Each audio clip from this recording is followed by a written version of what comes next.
It's great to have you with us on Health Matters. Thank you for joining us on the program, completely dedicated to giving you the insights you need to make informed decisions about your health while bringing you the latest data and facts on public health and safety.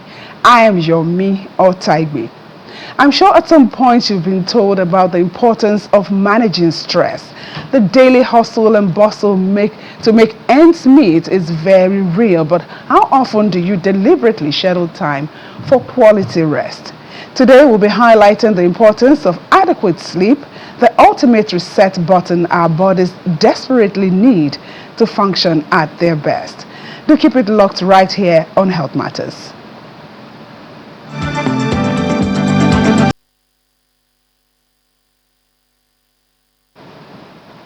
Have now been joined in the studio by a psychiatrist who currently works as the senior registrar with the Federal Neuropsychiatric Hospital, Yaba, Lagos, Dr. Oluwatobi Babarinsa. Dr. Babarinsa is an associate fellow of psychiatry, National Postgraduate Medical College of Nigeria. He is also accredited as a psychological therapist with the Association of Psychological Therapists, United Kingdom. He belongs to several professional bodies, including the National Postgraduate Medical College, Royal College of Psychiatry, United Kingdom, Nigerian Medical Association, and Medical and Dental Council of Nigeria. Thank you indeed, Doctor, for joining us on Health Matters. Thank you, Yomi, for having me. Yeah, so I'm sure you've heard at some point, oh, please don't stress me. I am stressed. You know, we use stress word a lot, and just to, bring clarity to what stress really is as a professional, when is it confirmed that someone is stressed?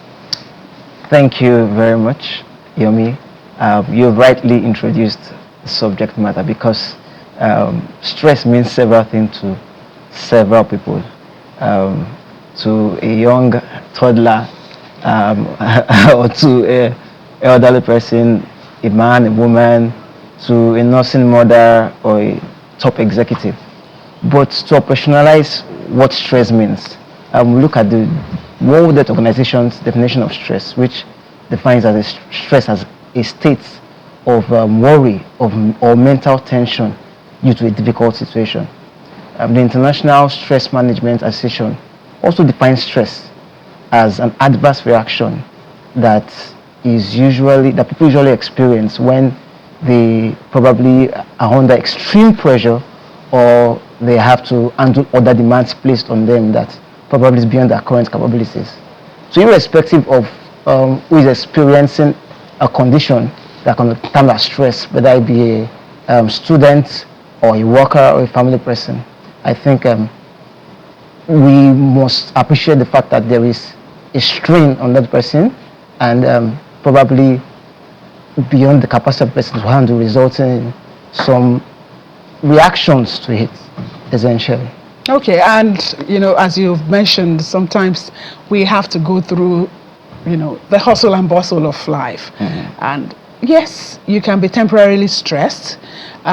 Is there a measurement as to, because sometimes it progresses for some people and the stressful situation or the impact of that stressful situation lingers a lot. Where do we, how are we able to know that, okay, this is just temporary because, okay, I've been in traffic all day or something like that. But when it's persistent, how do we handle that? Thank you once again. Why I love that question is because when you want to talk about this subject matter amongst people generally, and someone says, I'm stressed, the typical response you get is that everybody's stressed, everybody goes through stress. But it's important to be able to draw the line to know when stress is essentially okay, because even the definition of mental health posits that there are the normal stresses life will throw at us. And adequate mental health is being able to cope with normal stress of life. And we know that there is eustress and there is distress. So when does something cross from being okay, just normality to being a stressful situation? Now, when you look at it under I would say three things. One, you want to look at the duration of the triggering factor. You get the intensity of it and the person's personal perception of it. So while someone may be experiencing some form of pain and doesn't consider it stressful, that same pain in a degree of high intensity might be stressful for somebody else. Yes. Or when you talk about duration, someone working excessively long, why work is good for the health. You get work helps reduce stress level in some way, but excessive long hours, talking about duration, could portend a stressful condition. And so it's important that people understand that what they should see, the symptoms when they are having a stressful condition. So you see someone complaining of frequent headaches, you see someone constantly worried or constantly concerned, you see someone constantly in a state of anxiety. Anxiety is what people experience on occasional basis, but when someone is in a constant state of anxiety, is evidenced by constantly constant palpitations, constantly getting overwhelmed, probably by their basic day-to-day responsibilities. You can see signs and symptoms of stress. Even problems around eating, when someone is beginning to eat too much, or suddenly they have suddenly lost appetite for food, or even sleep, when someone sleeps for excessive hours or is not even sleeping enough. So all of this could be signs. Yeah, that could be. Whether you start normal eater begins to eat, excessively, or you just lose your appetite. And I will tell you one that is very much more pronounced, especially in Lagos traffic: the irritability, the hunger, and the likes. But I'll come back to what you said, that when someone is not able to eat as usually, when the appetite for food is not there as they usually have, it's an indication. Especially when it's frequent, when someone who suddenly notices or other people notice that this person just begins to eat or binge on anything eatable, it could be a coping mechanism for. It could be sugar for them. Yeah, it could be a coping mechanism for the internal state of being overwhelmed that they are going through. And you touched on the irritability that you see on the roads, people reacting to something that you can consider very what you can walk away from. Exactly. So and those things should be pointed to people. However, we live in a uber fast metropolitan system where people have now developed a new normal, where people are constantly stressed, having to wake up early, work long hours, stay up late, and play it down as if it's a normal way of life. That's so much that even rest these days is becoming a flex. So you see someone having a conversation with you and tell you that, I've worked for 72 hours and I've only had 5 hours of sleep. You get, and the person feels very confident, I'm able to do a lot of work here. While we can only embrace the uber fast world that we have, we must also be aware of the changes it's causing to our existence and how we live our lives and our health, particularly our mental health. Now, let's talk more about that. You've talked about the fact that it can create some changes in the person mentally. Physically, how can stress also, take its toll on the human body? Beautiful. Some studies have reported that when you don't sleep continuously for up to 5 hours every day, you weaken the natural defense system of the body by 30%. And you must understand that stress has its own impact on physical wellness, because stress reduces the body's immunity against illnesses. And that's why you will have had friends or family or colleagues who come down with a illness and casually say, I've been stressed, that's why. Because there's a lot of relationship between stress and physical illness. There's a lot of relationship between stress and the onset of even long-standing medical conditions. And it's all related in that when someone is frequently exposed to stress, what is released is what we call the stress hormone corticosteroids. And what corticosteroids do on the long run is that they weaken the natural killer cells, which is the body's immune system, the defense system, the first line of defense. And it predisposes the person to come down with ordinarily conditions, medical conditions or illnesses that they won't. It be a flu or a fever or a cold.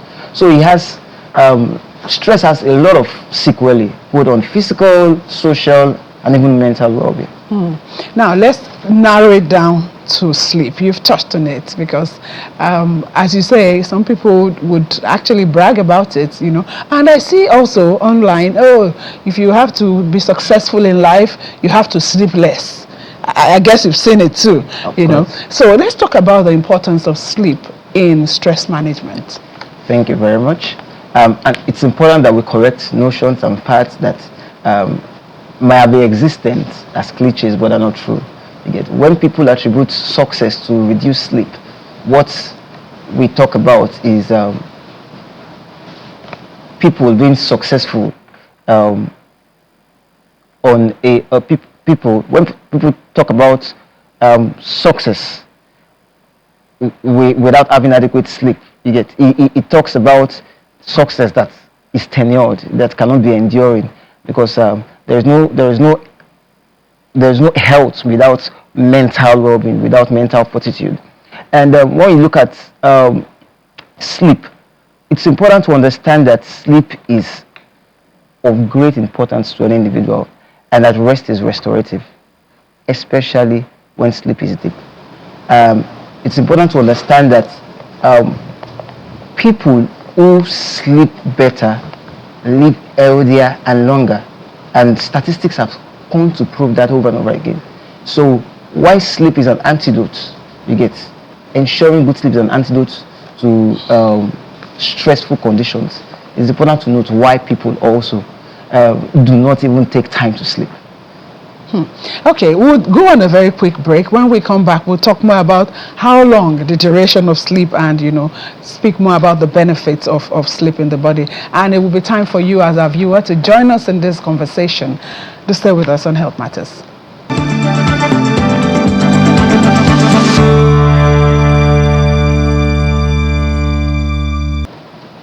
Welcome back. We're still talking stress management and sleep. It's important that we all get adequate sleep, and Dr. Babarisa is still here with us.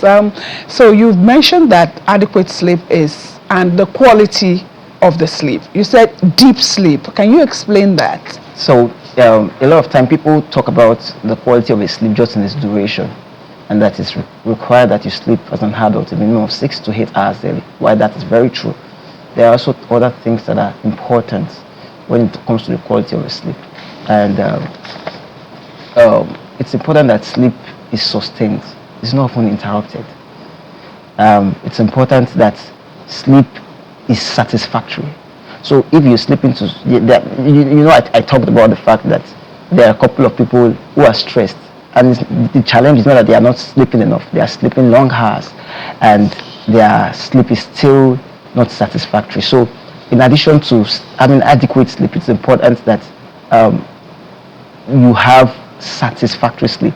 And what satisfactory sleep shows is that when you wake up, you feel refreshed, you feel rejuvenated, revitalized to start your day. Deep sleep comes when you have this kind of sleep, because sleep goes through different stages. There is a slow drift into sleep, which we talk about the stage 1, stage 2 sleep. The stage 3 sleep is where that deep sleep comes, and that's where the body building happens.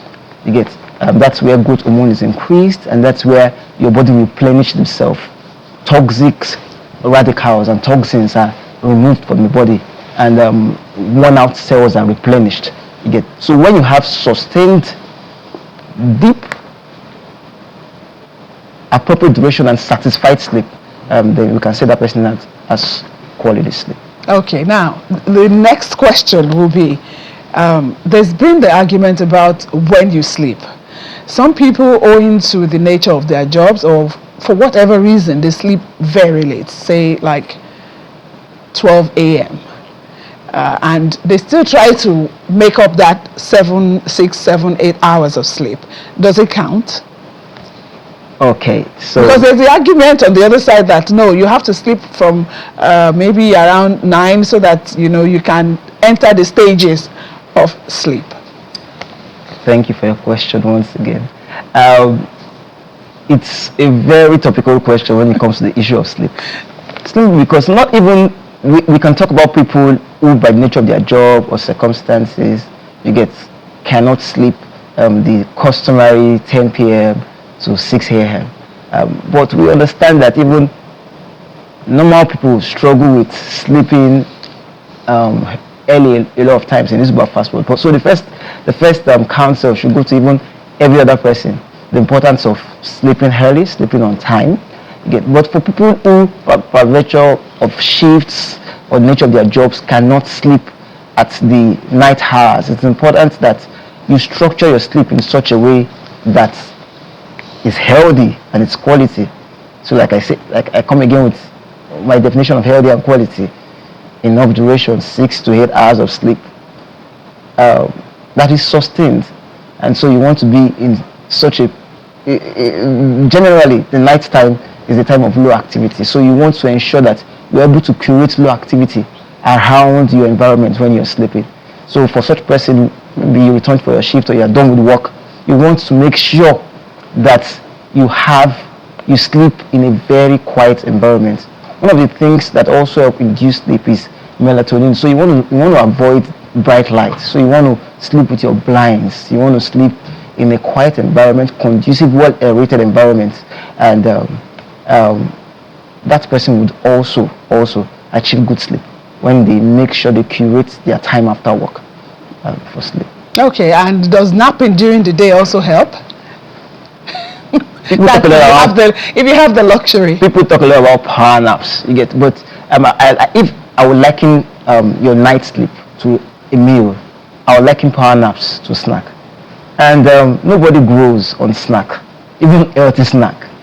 So power naps are necessary when probably at period of peak activities one needs a little time to rejuvenate. But when one's sleep has become fractioned into constant naps, there are signs that there are already indicators that person is not having quality sleep, and the person may need to make adjustments, or if it persists, see a physician. Okay, and as we wind down now, what would you tell us, like 1, 2, 3 things in terms of stress management that we should consider and practice? It's important to understand that a healthy body and a healthy mind is a rich body and mind. You must understand that prioritizing your health is not a given. It is something you must be intentional about. You must also understand that healthy coping strategies that you can employ to ensure that you are stress-free as much as possible. It's important that you spend time, we've talked about sleep, you also spend time in relaxation from time to time. Your life is very interspersed between work and rest. Your life is a beautiful symphony of work and play, not work, or play. It's important you embrace mindfulness techniques. They help you live in the moment. They help you be in the moment. Things as simple as deep breathing. So imagine someone going through a very, very stressful situation and it's overwhelming that person at the moment. I think the first thing that is important for that person is to stop, to take a break. And when I say stop, I want to say it in form of an acronym. So if peradventure there's someone watching us here right now and is very stressed, I want you to stop what you're doing and take a moment to just observe. Take a deep breath. So stop. See, take a deep breath.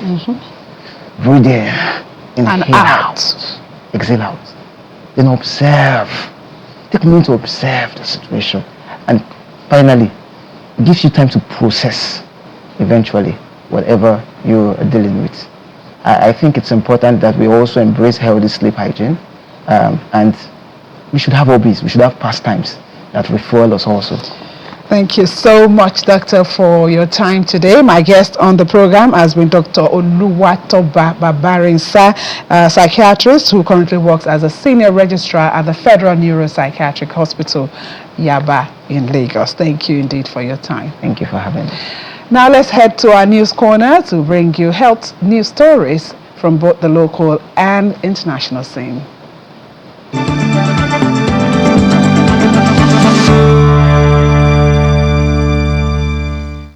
As part of efforts to address the increasing abuse of illicit substances in Kano State, the state governor, Abba Yusuf, has signed an executive order prohibiting drug trafficking and abuse in the state.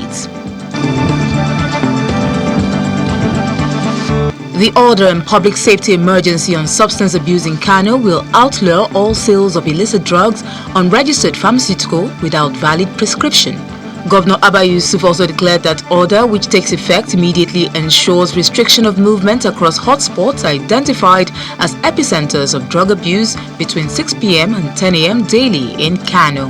He further stressed that security agencies at the federal and state level will be reinforced to stop, search, arrest and prosecute suspects, affirming that certificate of occupancy of properties used for sales of illicit drugs or trafficking will be revoked.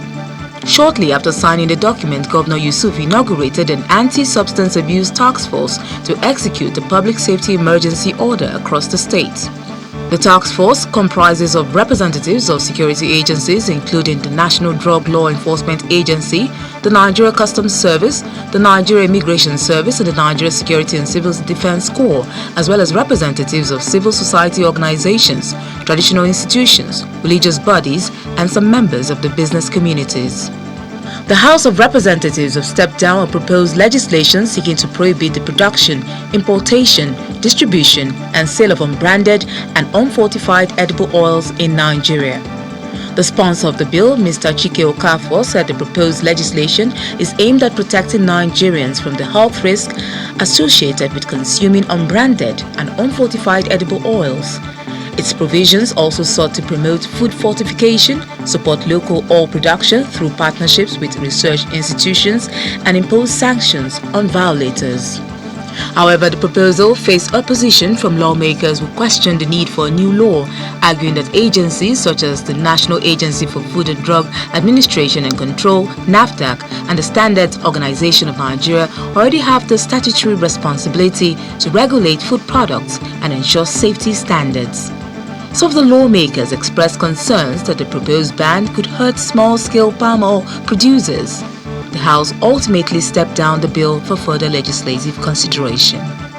Finally, on the news segment, the World Health Organization, WHO, has unveiled a new technical package to help governments and communities implement 7 proven measures to reduce drowning deaths. According to the WHO, about 300,000 people die from drowning each year worldwide, making it among the 10 leading causes of death among children aged 5 to 14 years.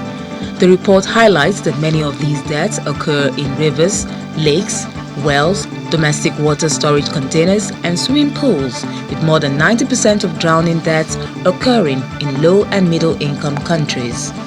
The 7 strategies packaged under the acronym PROTECT provides policymakers with concrete, evidence-informed recommendations to strengthen safety around water. These include physical infrastructure to promote safe interaction with water, rescue and resuscitation capability for bystanders and professional responders, occupational safety for work around water, transport safety standards for water travel, education, basic swimming and water safety, childcare systems and ensure safeguarding, threat preparedness for floods and other multi-hazard emergencies. The WHO is hoping that this year's World Drowning Prevention Day, with the theme Unite to Turn the Tide, will reflect the need for coordinated action across governments, sectors and communities to prevent drowning and save lives.